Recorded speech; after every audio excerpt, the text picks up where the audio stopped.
Who gon' take it there? Who gon' take it there? Who gon' take it there? Who gon' take it there? Electricity, electricity, electricity, electricity. You know what's in the air. You know what's in the air. You know what's in the air. You know what's in the air. It's possibility. It's possibility. It's possibility. It's possibility. All right, so Jordan Jensen made an appearance on Stavros Halkias' podcast, and a clip from it from very early on in the podcast has been going viral a little bit, making the rounds, because Jordan Jensen has gone back to the well on very well-traversed territory for her, which is trans people, sort of TERF-ish ideology, and kind of twisting herself into pretzels to find a way to justify her instinct that trans people should be excluded or denigrated or insulted in some way. She had moved away from this for a while, and it seems like she's back on it. There's a lot of people who cover like podcast comedians and do critique of comedians. There's very big channels that do that. There's not a lot that do it from like sort of a left-wing perspective, and that's why I try to fill some of that space. And almost none of those channels really cover Jordan Jensen much. I mentioned her from very early on in my podcast, one of my first episodes, I believe. I mentioned Jordan Jensen because I've always been intrigued and disappointed in this sort of rightward slant to her ideology. And if you followed me, I've mentioned more recently that, you know, she has taken a little bit more of a left-wing pivot since the election. Leftward would be more of an accurate way to say it, because she seemed to understand how the election implicated her directly as a woman, and that Donald Trump's election would be bad for women. And that is a big core theme of what she talks about, is women, what it's like to be a woman, what other women are like as opposed to her, what it means to be a real woman, blah, blah, blah. And that's how she gets into this weird, hateful, turfy territory. So I'll play this clip real quick of Stavros and her talking on this podcast, and I'll get into a little bit of what I think is going on here. I've been very charitable to Jordan Jensen because I thought I saw her making some moves in the right direction. This to me indicates pretty clearly that, you know, that's not going to happen, and that she maybe has made some moves towards feminism, but she seems to want to create her own brand of feminism that is exclusionary of trans people. The only thing about that is that ideology already exists. It's called being a TERF, and in this moment, with Stavros, he says, so what you're saying is you're a TERF. And she says, no, I don't want to be a TERF. So that's what's interesting about this here. She has had plenty of time to think about this, digest it, come to better conclusions about this topic. She refuses to do so, and she does very much fall into the category of like TERF ideology, but she doesn't want to be associated with that. So that I think is interesting. If there's anything that you can say for Jordan Jensen, I think that she comes by her thoughts and opinions honestly, and so that makes her a good example, I think, of how people come to these TERFy conclusions. So let's watch this clip real quick and you guys can see what I mean. My friend's ex, not ex, just dude she was fucking, whatever. Mm-hmm. He was like, I've fucked a tranny, right? Okay, which is crazy. Yeah, he said that, you're quoting He said him. that. He's like the southern guy, which tranny to me is drag, in my opinion. No. Transvestite. It's a slur for yeah, but it's not transgender. Person. Yes, it is. If you transition fully, you're not really a tranny anymore. Okay, you know stop what I mean? saying sorry. So then, yeah, she's got a whole vagina and tits. Yeah, and he's like, yeah, but it was weird because it used to be a penis, so it's still gay. And it made me think, like, I don't think it is gay. I mean, it's something weird. It's not like, right. It's not the norm. I mean, if I think it's closer to straight than gay at that point. If you've had all the surgeries. That's what I'm saying. It's so, and it was like I got plastic surgery to remove all this extra skin because I used to be super fat. Right, you used to be fat as hell. We've covered that. That's like if somebody fucked me and they were like, yeah, she just had the skin hitting me in the face the whole time, and they were like, really? And they were like, no, she got it cut off, but it was there. You know what I mean? It doesn't make any sense. What do you think about identifying as queer if you're just a hot woman who got a sex change in a relationship with a toxic gym rat? Do you get to say you're queer? If you had a sex, what do you mean the sex Women, change? okay, I was a man. I transitioned to be a beautiful woman. I'm killing it. Huge tits. Yep. Amazing pussy. Yep. Sounds Having awesome. sex with gym rats. Strong men. Cool. Toxic. Yeah. And I still identify as queer. I mean, I think being trans, I mean, we're in a society where, I think, unfortunately, society dictates that a little bit. And I think I'm more queer than that person. You're not. I am a lesbian you're having not. sex with small men. No, okay, you're not at all. You're a straight woman. You're a straight woman who's been through... Barely. Yeah, it's harder to be a woman. It's not hard. You'd wake up and all the women around you would be like, ew, why are you just wearing your regular face today? And you'd be like, because it's my face. And they'd be like, you have to put mush on it and lots of stuff on it. And you'd be like, but it's my face. You have to be... That's hard. That's what I'm saying. It's not hard. It's stupid. And it's our fault. Women can stop.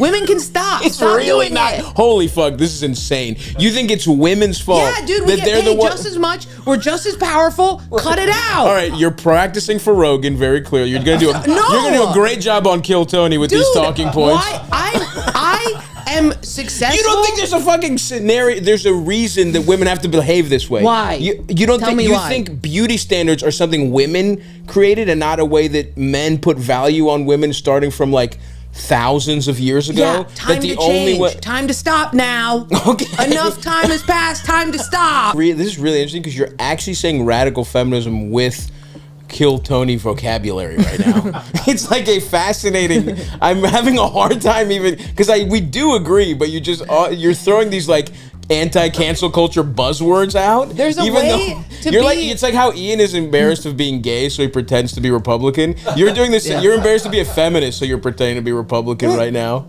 No, I think if you're a feminist, then you also have to have issues with trans stuff. You have to, because when a trans person goes, now I'm a woman, and they get giant fake tits, you have to be like, hey. No, I don't think that's true. You don't have to, but you got to go a little bit alone, and when in your room alone, you have to go, hey. You're saying, no. I think this is about you wanting big fake tits and to look I don't want them. Why would you want to add more weight? So wait, what's your... So you're coming out as a trans exclusionary radical feminist. The TERF. I'm not a TERF. Okay, well, what you said was very TERFy right there. No, I think that if you transition to be a woman, you've probably undergone the same amount of shit that a woman has undergone, like societally. I think you've gone through some different, but yes. Yeah, totally. Equally bad stuff. If my dog kind of looks like a cat, if people go, is that a cat? I go, yeah, she looks like a cat. Okay. She's a cat. If you want her to be a cat, she's a cat. I don't give a fuck what you want to be. Okay. But I do want women to stop being little fucking cum goblins. Okay, now we switch to a different thing. With the lips. Okay, you just mean cum goblin to you just means like succumbing to the male gaze, being like a sex doll, that kind of vibe, bimbo aesthetic, that kind of thing. And the way they talk. Mm-hmm. A kid asked if I was a boy the other day. And is that what this is all about? I talk normal, and other girls talk like fucking. Okay. He said, can I throw a ball for your dog? I said, oh, heck yeah. And he goes, are you a boy? And I said, I don't know. I don't know anymore. I want to get my tits chopped off like Robbie Hoffman. I don't understand. It sucks. Okay, you're going through something is what this is. It's New York. All right, so Jordan's ideology here is pretty close to inscrutable, and this is what she's been doing for years. It's very emotionally driven stuff. It's all pretty selfish, focused on like her experience as a woman. And there's some genuine critique in there about like the pressure she feels as a woman to, do things that women do, like makeup and to be feminine. And so it would be pretty easy for her to fold this into like a genuinely open-minded and trans-friendly, inclusive type of mentality. And that's why I've held out some hope for a while, because I saw the sparks, the glimmers of that. But again, I mean, she's coming back to this conclusion after... she's said this already plenty of times in many ways. So it's clear that she feels very attached to this position that she's taking. And I don't want to try to like parse what she's saying too much because it's like kind of incomprehensible. But the thing about Jordan is that when she says things like this, it doesn't strike me as griftery as like people like Tim Dillon or whatever, mainly because Jordan is not as monetized as a person like Tim Dillon. Like, she has her own podcast, but it's like kind of just getting off the ground. She's talked about how she doesn't even know how to monetize her YouTube channel. She's kind of just like flailing in the dark and probably isn't smart or locked in enough to know how to successfully grift using right-wing talking points. And so I don't know if she is like redeemable as a person ideologically, but I think though, we shouldn't write this off as... oh, well, she just feels that way and she's irredeemable and people who support this are reactionary Because in large part they are. And there are definitely, what Jordan Jensen does that is inexcusable in my opinion, is she gives reactionaries permission to support her work and to point at her and say, you're right, I agree with you. It's kind of pick-me-ish in her way of going about this. There's an aspect of that she wants to find a way to, critique feminism, critique trans people, and still sort of have her own space to be herself. And the problem, as far as I see, if you remove Jordan Jensen as a personality from this, and you just think about the fact that Jordan Jensen is popular because what she's saying, even if you just take a small part of it here or there, makes sense to a lot of people. That's the problem. The problem isn't that Jordan Jensen is saying this and she's such a terrible person. The problem is that there's a lot of people out there that on some level agree with this. And whether it's a grift or not, ignoring that growing audience is not going to work.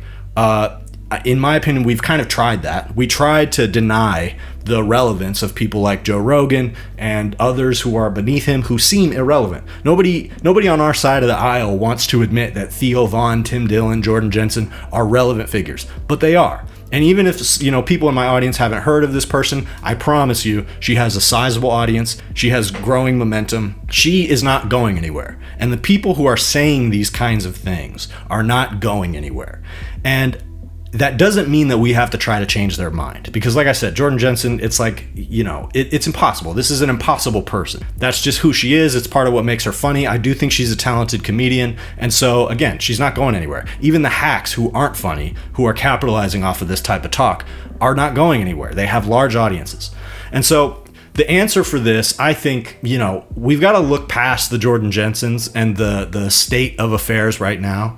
And we have to look beyond to like 5-10 years down the line. What do we want the discourse to look like? And obviously, imagining America 10 years from now is a daunting and terrifying task. I don't know what America's going to look like in 10 years. It might be a full-on authoritarian dictatorship still run by Trump from a wheelchair, for all I know. I don't know.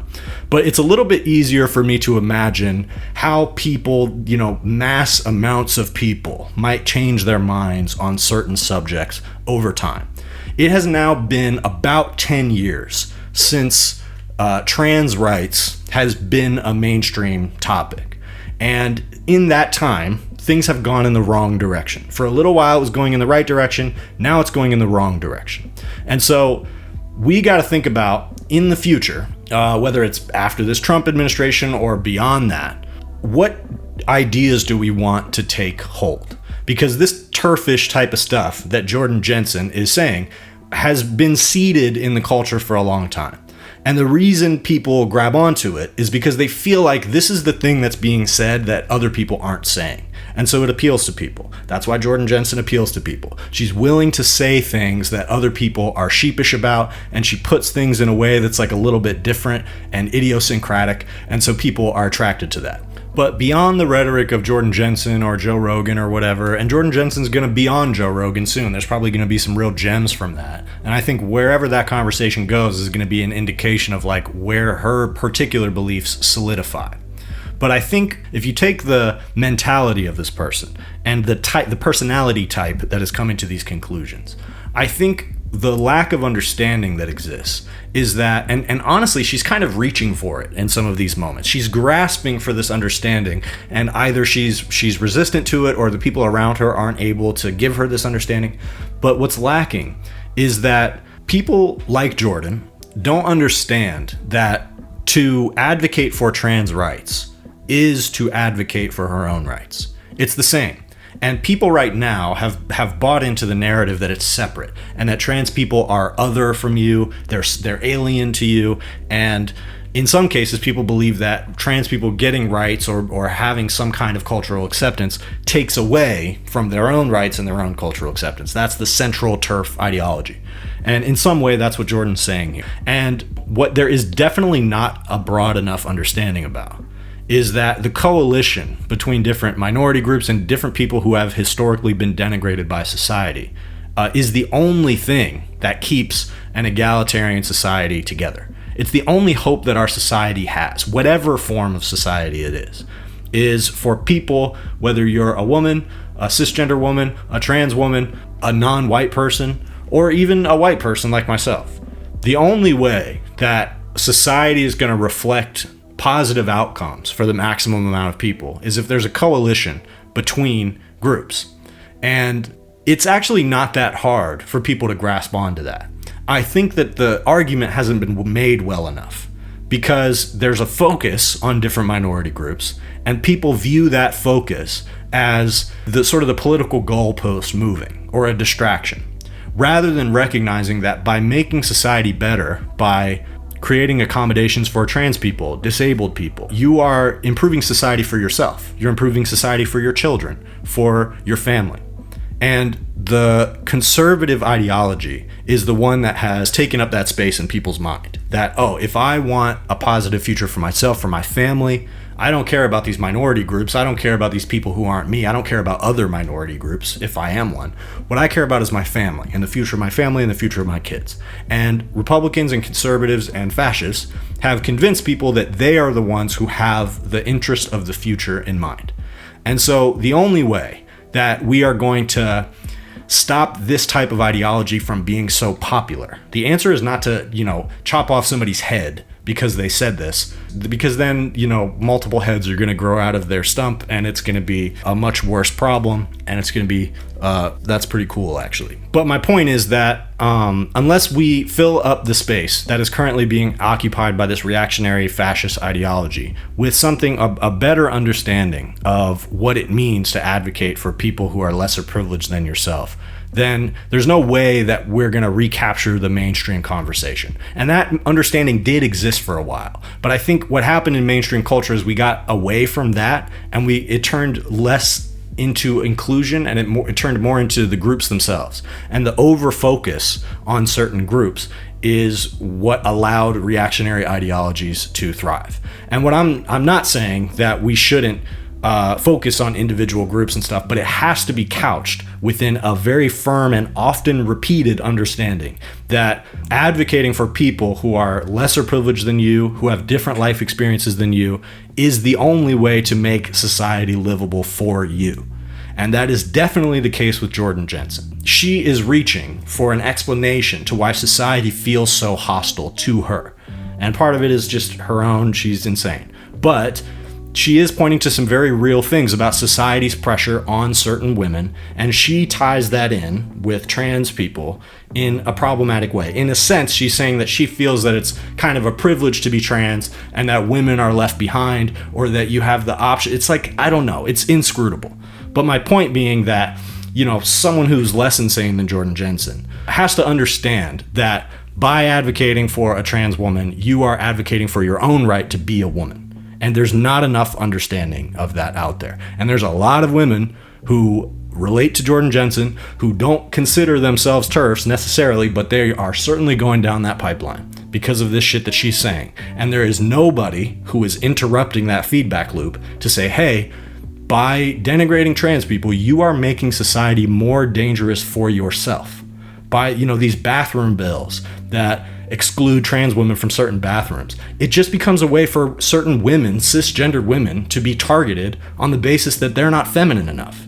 And so in our spaces, our left-wing spaces, people understand that. On a broad level, people don't understand that. And that's the problem. And on a granular, day-to-day, conversation-to-conversation basis, I don't know what the solution to that is. I think Stavros did a decent job here. It's probably not hostile enough for some people's taste.